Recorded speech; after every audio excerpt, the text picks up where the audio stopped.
Hello everyone. Welcome to the second session of Fridays with Finance, brought to you by Sprinters. Today we'll be covering all the aspects of what we do as the finance department, what are the basic job roles of BPF and skills and competencies of BPF, etc.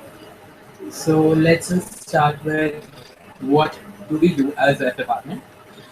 Financial management. Basically, it means management and effective use of reserves and funds of the LC to make it sustainable. Investment analysis is investment in every department needs to be reviewed by calculating the ROI and making changes accordingly. Tracking the budget is important because it's the roadmap of the F department and how to calculate the actual budget aligning it to the annual budget. Basically. Financial reports are being sent to the LC on the monthly basis and to the leadership body every week actually to maintain transparency and give inferences on the weekly basis to actually know where we stand.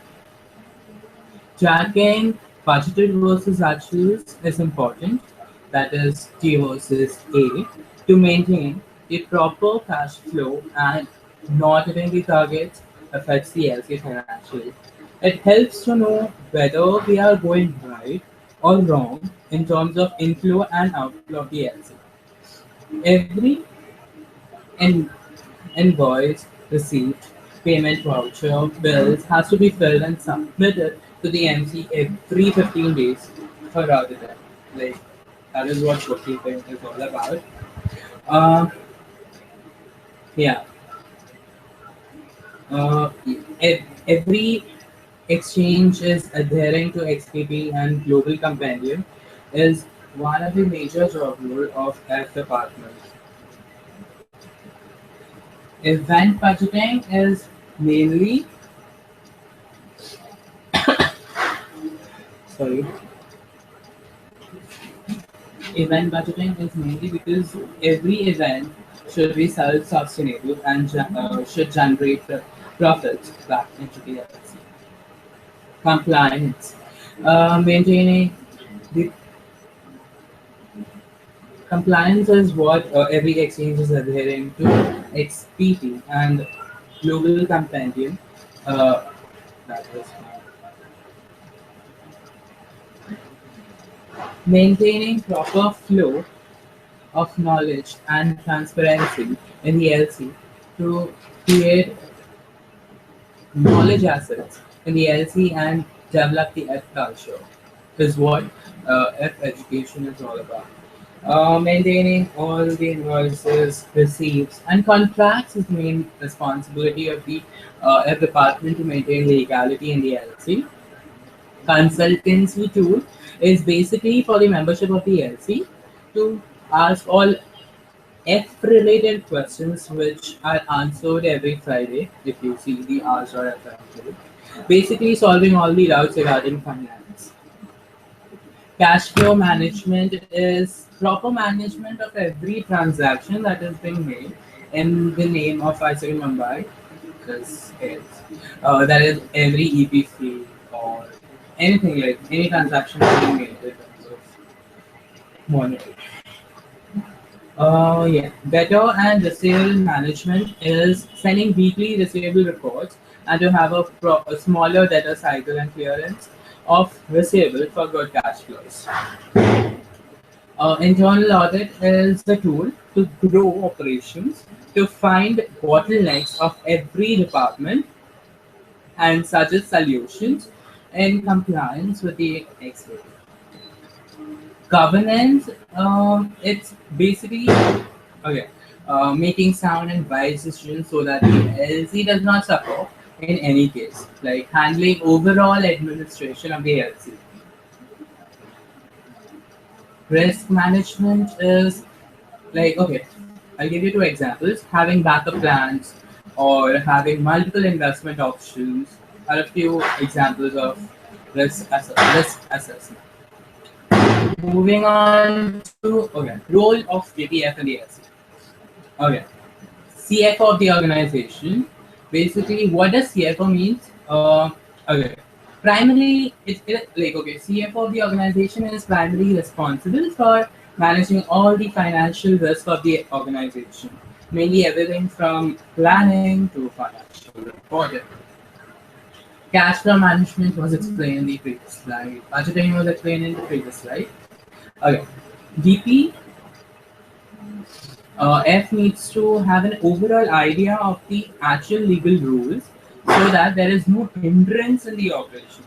You can say VPF is the legal consultant of the LC. Yeah. VPF makes financial policies.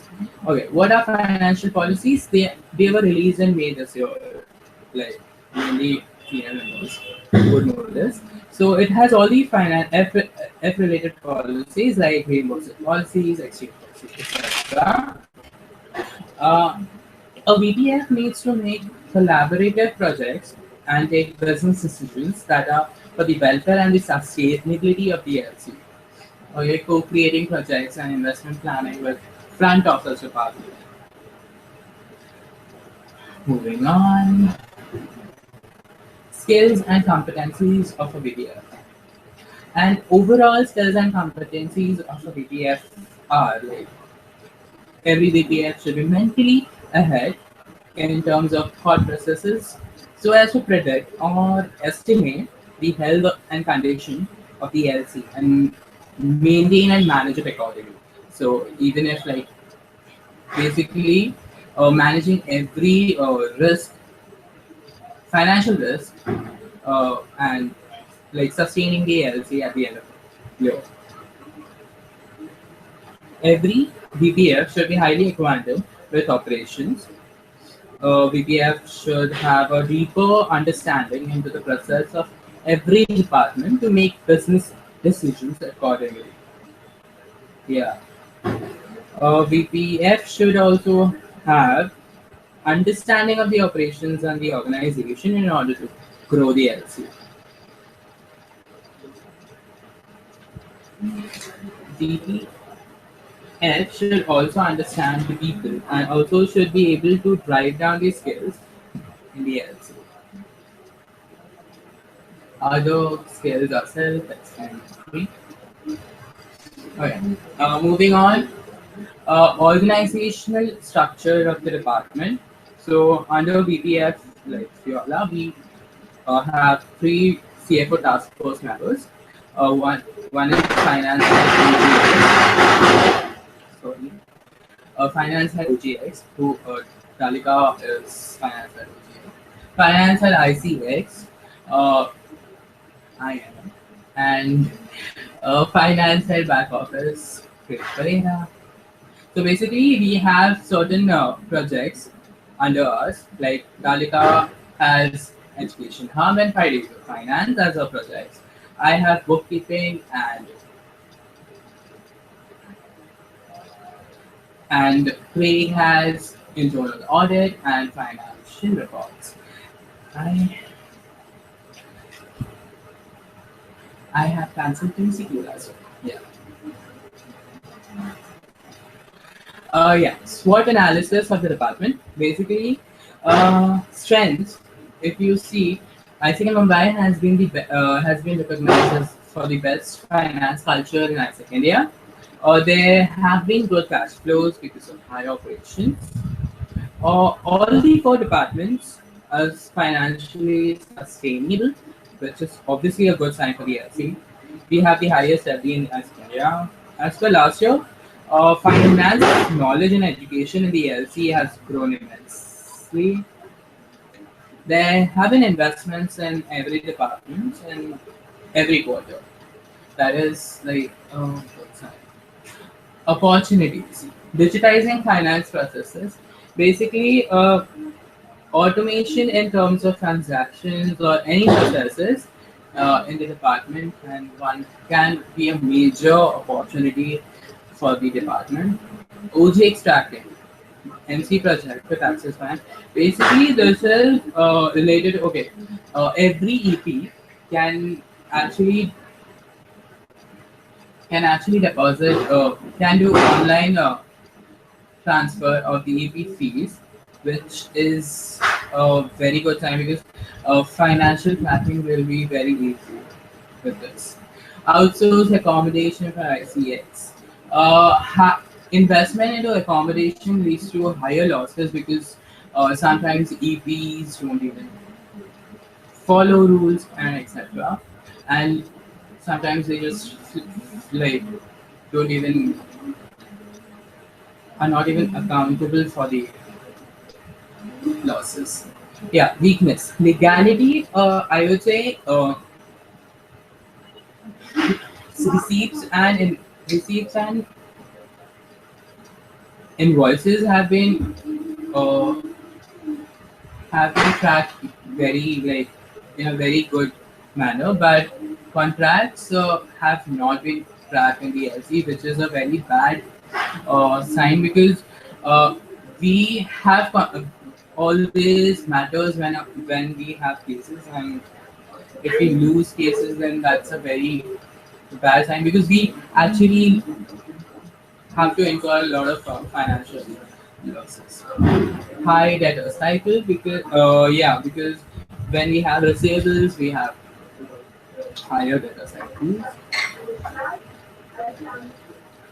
Threats. One of the major threat is detractors because higher the detractors, higher the number of cases, which leads to higher financial losses, which is not accepted. Okay. Second is dollar market. Dollar market because the thing is higher.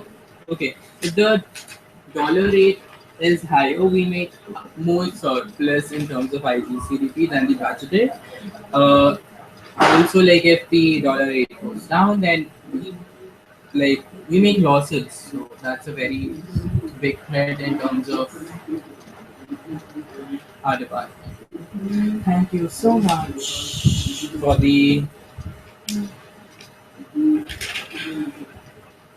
for your thank you so much for the attention, and see you next Friday. If you have any doubts, please ask us on r.fm/Mumbai.